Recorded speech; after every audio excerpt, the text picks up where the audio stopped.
प्रशांत किशोर क्या बिहार के अगले मुख्यमंत्री बनेंगे? क्या प्रशांत किशोर बिहार के किंग मेकर बनेंगे या प्रशांत किशोर बिहार में एक उभरती हुई पार्टी के नए मुखिया बनेंगे? ये वो सवाल हैं जो इस वक्त बिहार की जनता को हर तरीके से हर गली चौराहे में सुनने के लिए मिल रहे हैं। एक तरफ भारतीय जनता पार्टी के नेतृत्व वाला एनडीए का पूरा गठबंधन है, नीतीश कुमार लगातार चर्चाओं में है, अमित शाह, प्रधानमंत्री नरेंद्र मोदी बिहार में दौरों पर दौरे कर रहे हैं, तो दूसरी तरफ जातीय समीकरण को साध कर बिहार की सत्ता में पहुंचने के लिए तेजस्वी यादव बेताब हैं। लालू प्रसाद यादव के हाथों पर एक बार फिर से आरजेडी की कमान सौंपी जा रही है।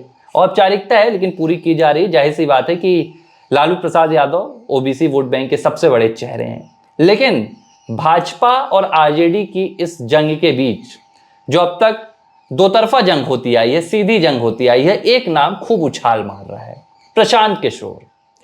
कभी राजनीतिक रणनीतिकार रहे, Bharatiya Janata party, Congress, TMC, JDU तमाम दलों के लिए काम किया।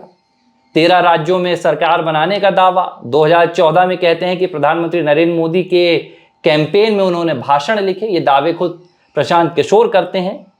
और फिर 2022 में उन्होंने अपनी नई राजनीति शुरू कर दी, राजनीतिक ऐलान किया, लंबी चौड़ी यात्रा की, 2000 किलोमीटर की, बिहार की गलियों में घूमे, चंपारण से शुरू की, नाम दिया जनस्वराज।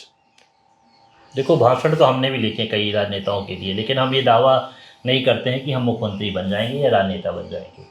किसी दल के लिए रणनीति तैयार करना, चुनावी रणनीति को तैयार करना और चुनावी मैदान पे उतर कर स्वयं जनता के सामने स्वयं की पार्टी के लिए खुद के लिए वोट मांगना, ये बहुत ही कठिन टास्क होता है और ये कठिन तपस्या भी होती है। आप अचानक आएंगे और राजनीति में आप जीत जाएंगे, इतना आसान नहीं होता है। जनता बहुत कुछ अब देखने लगी है और आज के सोशल मीडिया के दौर में तो तमाम चीज़ें किसी प्रकार से छुपती नहीं हैं।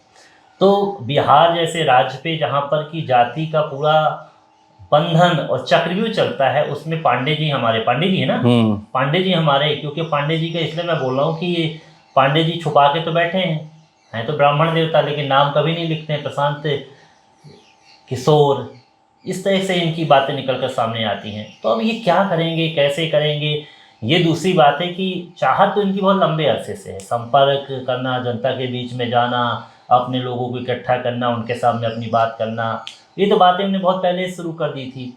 अब ये 18 राज्यों में बोलें, 28 राज्यों में बोलें, ये बोलें कि हमने प्रधानमंत्री बना दिया, इनकी बातों पे भरोसा कौन करेगा? आपको पता है कि ये गोपनीयता ही होती है।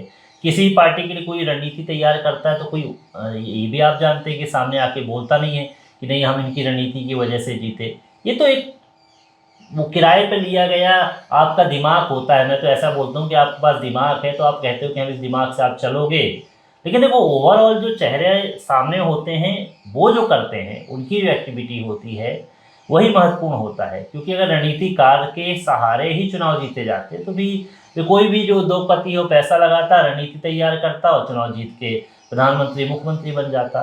तो मुझे लगता है कि ये कठिन टास्क है, क्योंकि बिहार ऐसा राज्य है कि वहाँ पर पूरी तरह से जाति बंधन में लोग बंधे हुए हैं। यहाँ तो जाति देखकर ही वोट दिया जाता है, क्योंकि अगर ऐसा ना होता तो लालू यादव मुख्यमंत्री न बनते, उनकी पत्नी मुख्यमंत्री न बनती, उनके लड़के डिप्टी सीएम बन रहे हैं। और देखो अभी भी बीच बीच में लगने लगा था कि नहीं जाति बंधन टूट रहा है, लेकिन ओवरऑल तो वही हो जाता है कि अगड़ा पिछड़ा ये पूरी बातें आ जाती हैं। अगर नीतीश कुमार वहाँ पर जीत रहे हैं लंबे अरसे से तो उसके पीछे वही ओबीसी वोट कास्ट है। तो ये सब चीज़ें तो बिहार से नहीं जा सकती। बहुत हद तक उत्तर प्रदेश से तो बीजेपी ने इसको खत्म करने की कोशिश की है, लेकिन फिर भी बिहार में ये जाल अभी खत्म नहीं हुआ है। और इस जाल के सहारे में अगर लगता है कि प्रशांत भाई हमारे सरकार बना लेंगे, तो मुझे नहीं लगता। मैं कहता हूँ कि एक आध बार चुनाव लड़के देखें, वहाँ पर टास्क में उतरें, अपना अगर चुनाव विधायक तो बने, पहले विधायक बन के। अच्छा, एक चीज़ की 243 सीटों पर दावा कर रहे हैं प्रशांत किशोर कि उनकी जनस्वराज पार्टी जो है चुनाव लड़ेगी। तेजस्वी यादव हैं, तेजस्वी यादव कह रहे हैं कि भैया जो पिछड़ा वर्ग है मैं उनका नेता हूं, जो युवा हैं उनके लिए मैं रोजगार लेकर आऊँगा। उन्होंने थोड़ा सा अपना स्टांस चेंज किया है। पहले वो सिर्फ कहते थे कि मैं आपकी जाति का भला करूँगा, लेकिन अब कहते हैं कि नहीं भैया मैं आपके लिए रोजगार भी लेकर आऊँगा, मैंने पहले भी नौकरियाँ दी हैं, ये दावा करते हैं। भाजपा है, नीतीश कुमार के नेतृत्व में भारतीय जनता पार्टी विकास की राजनीति करती है। बिहार को बीमारू से हम सुचारू राज बनाएंगे, बिहार में बेहतर विकास की जो व्यवस्था है, जो जंगल राज लालू प्रसाद यादव के कार्यकाल में रहा है, उस जंगल राज से उबार रहे हैं, भाजपा का दावा है। प्रशांत किशोर एक नई रीत लेकर आ रहे हैं, उनका कहना है कि वो युवाओं के हक की बात करेंगे, वो जाति की बात नहीं करेंगे। उनका कहना है कि वो युवाओं के लिए बिहार में रोजगार के अवसर निर्मित करेंगे, बल्कि बिहार के युवाओं को दिल्ली बॉम्बे जाने के लिए मजबूर नहीं होने देंगे। उनका कहना है कि भैया हम यहाँ पर बिहार में शिक्षा लेकर आएंगे, क्रांति लेकर आएंगे और इसके जरिए बिहार बदलेंगे। अगर आप इस पूरी तस्वीर को समझो तो जैसे दिल्ली की एक तस्वीर आप समझ लीजिए, जो 2013 में दिल्ली में हो रहा था, अन्ना का आंदोलन चल रहा था, वहां से अरविंद केजरीवाल निकल कर आते हैं। केजरीवाल कहते हैं कि मैं दिल्ली को भ्रष्टाचार मुक्त बनाऊंगा, आम आदमी की सरकार बनाऊंगा, और दिल्ली की जनता ने स्वीकार कर लिया था। बिहार में प्रशांत किशोर कुछ वैसी ही कहानी रच रहे हैं। दावे थोड़ा अलग है, क्योंकि दिल्ली और बिहार पूरी कहानी ही अलग हो जाती है। बिहार में वो युवाओं को खींच रहे हैं। अब देखिए चर्चा क्या हो रही है, प्रशांत किशोर भी ये बात कहते हैं कि उनकी जनसभाओं में ये जो भीड़ आ रही है लाखों की, ये भीड़ किराए की भीड़ नहीं है। अब बड़ी देखिए हैरानी की बात क्या है, यही प्रशांत किशोर राजनीतिक रणनीतिकार थे। जब ये राजनीतिक रणनीतिकार थे तो भीड़ को कैसे बुलाना है, भीड़ को मंच पर कैसे लाना है, ये इनकी जिम्मेदारी होती थी। प्रशांत किशोर बहुत अच्छे से जानते हैं कि भीड़ को कैसे बुलाया जाता है। अब जब अपने उनकी जनसभाओं में भीड़ आ रही है तो इसी भीड़ को आधार बनाकर प्रशांत क्या कह रहे हैं कि ये भीड़ किराए की नहीं है। तो क्या ये जो भीड़ नजर आ रही है ये प्रशांत किशोर को मुख्यमंत्री की कुर्सी तक पहुंचा देगी? अरे भीड़ उड़ में मत जाइए भैया, मैंने बहुत चुनाव कवर किए हैं, कम से कम 10-12 चुनाव तो कवर किए होंगे, विधानसभा लोकसभा इतने सारे चुनाव कवर किए। जहाँ पर लाखों की भीड़ देखता था, बाद में पता चलता था कि वो कैंडिडेट ही हार गया। ऐसे भी परिणाम निकल के आए हैं। हमको लगता कि नहीं बस अब कांग्रेस तो बनने ही वाली है, बहुत मुश्किल हो जाएगा इस बार केंद्र में, बस राहुल गांधी ऐसा लग रहा है कहीं प्रधानमंत्री बन ना जाए। हम ऐसी चर्चा करते थे, लेकिन होता क्या है कि भीड़ पे आप मत जाइए। भीड़ तो सुनने के लिए देखने के लिए भी आते हैं, लेकिन वोट देने का अधिकार एक अलग ही तरह से जनता इसमें चुनती है। और मैं कहता हूँ प्रशांत किशोर ने संगठन कितना बड़ा बना लिया, मुझे ये बताओ ना। बुढ़ा गए लालू यादव लोग, आज 79 के हो रहे भी, जन्मदिन मनाए थे तो कौन नहीं जानता उनको। जहाँ घर में चले जाएं, जिस घर में चले जाएं वहाँ पर उनके लोग मिल जाते हैं। संगठन बनाया है, लेकिन वोट नहीं मिल रहा है आज की डेट में। आज नहीं मिला, लेकिन पिछले चुनाव में तो कर लिया था ना। एक ऐसी हालात पे स्थिति बन गए थे कि वो नीतीश कुमार से टक्कर ही नहीं ले पा रहे थे, लेकिन फिर बढ़े ना। आखिर उनके लड़के जो आए सामने, वो छोटा लड़का जिससे उसने मेहनत की, उसके चक्कर में पिछले बार तो बोले थे ना कि भैया हम रोजगार देंगे। रोजगार चक्कर में कितनी भीड़ इकट्ठा होती थी, गांधी मैदान वगैरह में कितनी भीड़ इकट्ठा कर लेते थे, वोट में तब्दील भी हुआ। तो ये अपना जो प्रशांत किशोर घुस गए हैं बीच में, अब ये शुरुआती दौर है, इनको भीड़ उड़ इकट्ठा करके दिखाने की कोशिश कितना भी करें, मुझे तो नहीं लगता कि कुछ ज्यादा होगा। 243 लोगों को उतार दीजिए, या उसमें कैंडिडेट उतारने में क्या बताया। एक नई पार्टी का गठन कितना आसानी से होता है, मुझे पता है। 10,000 रुपया लगता है, 10,000 रुपया फीस जमा करो, एक पार्टी का गठन हो जाएगा, नाम रख लो, चिन्ह एक तो मिल जाएगा, पूरे कैंडिडेटों को उतार दो। लेकिन वोट जनता दे दे और चुन के आ जाए, तब तो हम माने कुछ। देखिए बिहार में उपचुनाव जब हुआ था हाल ही में, प्रशांत किशोर की पार्टी के उम्मीदवार उतरे थे, कोई सफलता नहीं मिली।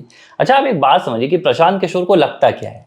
उन्होंने तमाम राजनीतिक दलों के लिए जो राजनीतिक बिसात होती है वो बिछाई है, रणनीति बनाई है। उनको लगता है कि अगर वही रणनीति मैं अपने लिए बनाऊंगा। अब एक मैं पीके का इंटरव्यू सुन रहा था, उसमें उन्होंने कहा कि मैंने प्रधानमंत्री नरेंद्र मोदी के लिए एक भाषण लिखा था 2014 में कि बिहार की जिस चीनी मिल पे मैं आया हूँ, अगली बार जब यहाँ पर मिल वगैरह चालू करवा दूंगा तो दोबारा आऊँगा, ऐसा उन्होंने कुछ कहा। तो उन्होंने कहा ये भाषण मैंने लिखा था, लेकिन पीएम मोदी नहीं आए। प्रशांत किशोर को लग रहा है कि भारत की वो राजनीति है जहाँ पर आप भाषण से वोट हासिल कर लेंगे। प्रशांत किशोर को लगता है कि भारत की वो राजनीति है जहां पर आप 4 अच्छी लाइन लिखेंगे, आप 4 अच्छे वादे करेंगे तो जनता आपको वोट देने लगेगी। इतना आसान नहीं है भैया, आप इस बात को समझिए। नरेंद्र मोदी आज तीसरी बार लगातार देश के प्रधानमंत्री हैं, तो उसके पीछे प्रधानमंत्री नरेंद्र मोदी के भाषण नहीं है। भाषण तो अटल बिहारी वाजपेयी से बेहतर मुझे लगता है कि आज भी भारत में कोई राजनेता नहीं देता होगा। लेकिन 2004 में चुनाव हार गए ना, नहीं बनी दोबारा सरकार, तो भाषण से चुनाव नहीं जीते जाते हैं। नरेंद्र मोदी की ताकत के पीछे था गुजरात का मॉडल। उन्होंने साबित करके दिखाया था कि ये मेरा काम है, ये मैंने गुजरात में किया, देखिए देश के सामने रख रहा हूं, आप देख लीजिए। आपको अगर लगता है कि ये देश में भी होना चाहिए तो वोट दीजिए। आप देखिए 14 का पूरा कैंपेन गुजरात मॉडल पर था। प्रधानमंत्री बनकर आए नरेंद्र मोदी, कैंपेन यहां पर चला रहे हैं प्रशांत किशोर, लेकिन उनके पास दिखाने के लिए क्या है? मैं ये कर दूंगा, मैं वो कर दूंगा। आज तक आपने किया क्या? आपने रणनीतियां बनाई, आपने अपनी नौकरी की। अब आपको लग रहा है कि मैं जनता के बीच में जाऊंगा तो जनता मुझे स्वीकार कर लेगी। अरे कोई मान लो कि कोई कोच है और बहुत बढ़िया क्रिकेटर रहा है, तो हम उसको मान लेते हैं कि कुछ सिखा देगा टीम को। लेकिन ऐसा कोच जो कि बस बातें ही अपनी करते आया है और चुनावी मैदान में सीधे उतर जाए, तो उसकी जीत की उम्मीद हम ज़्यादा नहीं करते। कोच कोच ही होता है, खिलाड़ी खिलाड़ी होता है। तो मैं सीधा बोलूँ, नीतीश कुमार, आरजेडी, ये उनके लड़के लालू के, ये पिताजी के साथ रहते रहते खिलाड़ी हो गए। रणनीति बनाना एक अलग तरीके है और स्वयं उस पर अमली जामा पहनाना अलग बात है। अगर ऐसा होता तो चित्रगुप्त नहीं, चंद्रगुप्त को राजा बनाने के लिए चाणक्य क्यों कोशिश करते, स्वयं ना राजा बन जाते। देखिए बात वही है, प्रशांत को लगता है, पीके को लगता है कि उनके भाषण से जनता मोहित हो जाएगी। नरेंद्र मोदी के लिए उन्होंने भाषण लिखे तो जनता मोहित हो गई। लेकिन उन्हें समझना चाहिए कि आधार पहले सेट करना होगा।